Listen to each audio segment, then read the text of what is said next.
What's good? Welcome back to a new video. I hope you're doing well and doing great wherever you're watching from. And in this video today, I'm going to share some tips that will help you make better music instantly. Instantly is a little bit of an exaggeration, but these are kind of tips that I keep in mind whenever I make music to take my music from being, sounding weak and sounding amateur to sounding very professional. So I hope these tips will help you, and I hope these tips will elevate your music, because obviously all of us know how to make music at this point, but we just want to sound good. We want it to sound professional, and some of these tips will help you achieve that, to sound great and make sure that people don't undermine your music next time you release. So the first one that I'm going to talk about today is your loops. We make music in loop form. So if you check this project here that I have of this track here, all of these patterns are loops basically. So what happens is, if I have a loop, like let's say this one right here on the top here, I can just play it. So that's a loop. You can see it's this one, and then it's also repeated there, and it's also repeated there and there. So we're making it in loops. And if I go to my drums, these are my drums.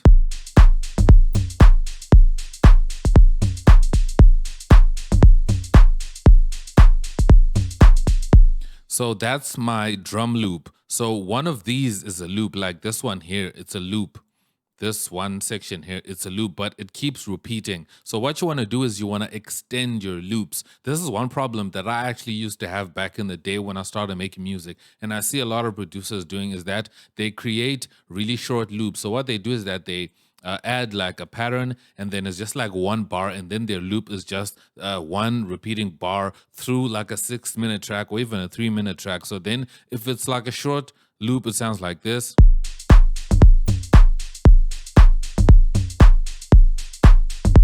It's very repetitive, and over time it will sound very like overly repetitive. There's nothing happening there, there's no difference. But if I extend the loop like that,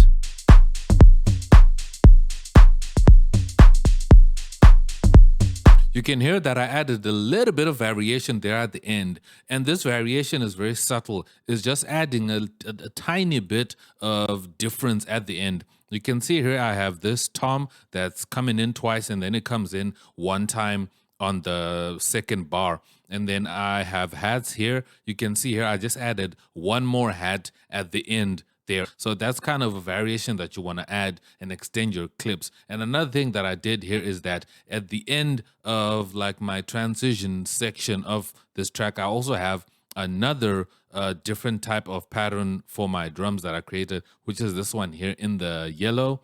So this one sounds like this.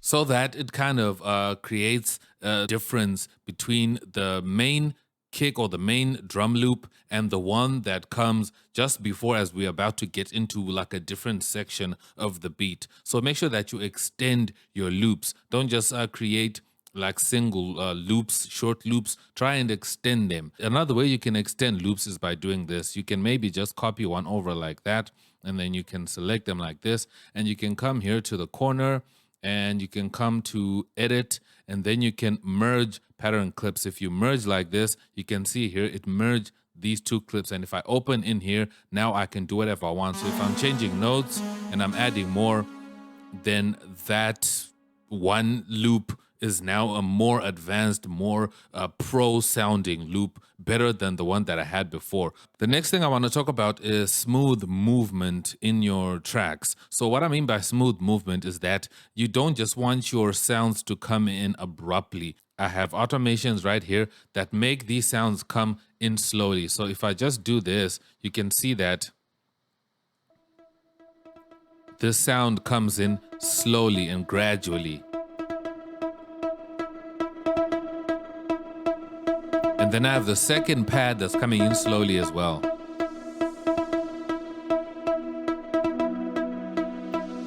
There you go. So that's what's happening here. You want some sounds to come in slowly and add some movement. And when it comes to movement as well, you can also automate things like your cut off and some other stuff that you can automate. I've spoken about this in other videos where you can automate like your cut off and even your attack and the ADSR in the plugins that you're using. It will add some movement to your tracks. But the movement that I like to really focus on and never forget is movement when introducing new sounds. You don't just want a sound to come in really hard, unless if it's maybe like after a crash. Like after a crash, I have maybe, let's say, these sounds here that come in after this crash.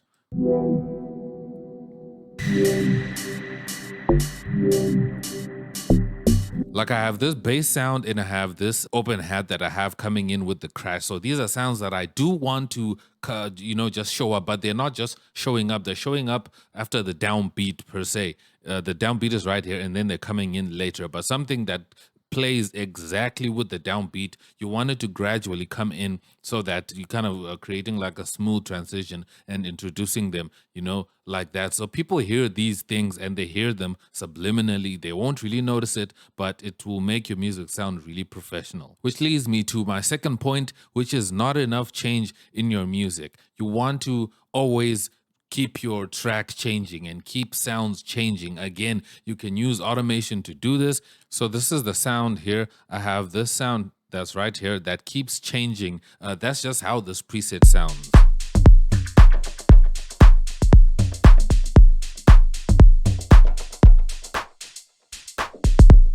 So you see that it's the same pattern, but every time it comes in, it's sounding different. It has a different texture. Now, if I go to my sound here to the plugin, it's from Zebra LED, is the dub percussion sound. So I like the sound because every time I hit these notes, they sound different. They have a different texture.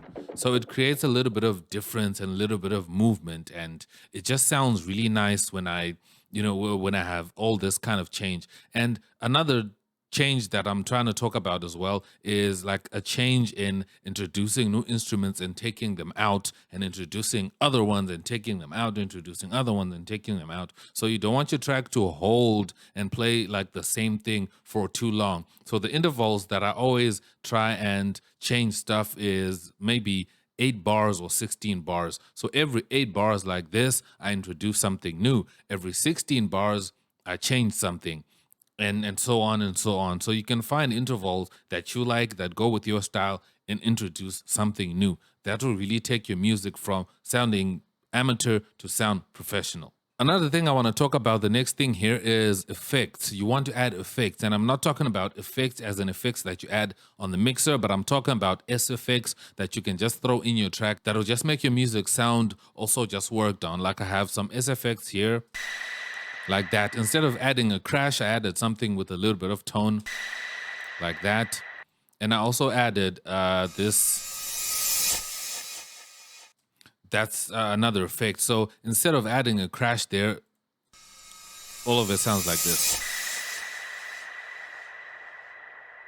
That sounds so much better. And if I play all of it together, this is how it sounds in context of the track. That's more memorable. That's different. It just makes this track sound different and original from all the other tracks out there. I'm not saying don't use crashes, but you can look for other effects that you can throw in your track to kind of replace those other effects that you normally use, so your music can sound different from everyone else. It will definitely make your music sound professional. Take your time. And the last thing that I'm going to talk about that a lot of people overlook is texture. What I mean by texture is you want to add some effects that have texture in them, some sounds that can add texture in them. Now you can do this manually, or you can just use loops. That's why I love loops myself. I always check for texture in loops. Like here is some texture tracks that I have here. If I just mute these and I just play this section right here without these loops,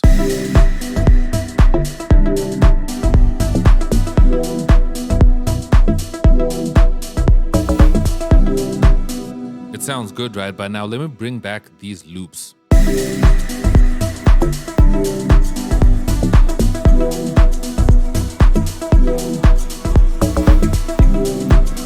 It sounds much better, right? So I added texture to the track to give it a little bit more character and really fill the space out and make it sound wider and bigger and make it have a little bit more feeling. So adding texture to your track is really good. So the first texture that I have here is this shaker. And the reason why I chose the shaker is that it has a little bit of texture. It sounds really dirty and it sounds, just so grungy. And I like that to add this to this track so it can sound much more nice with a little bit of texture. The next one is a school playground atmosphere that I added here.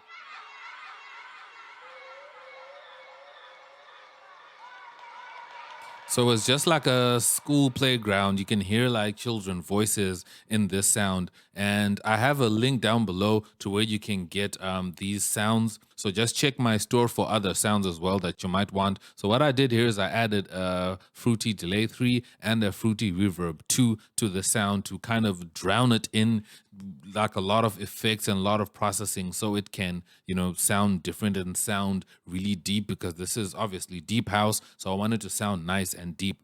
So this is how this would sound without this sound, these effects here.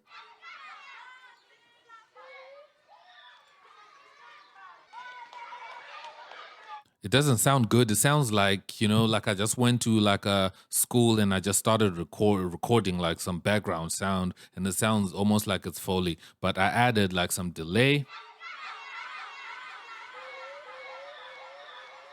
just so that it can have kind of that bounce with the music, and then I added some reverb.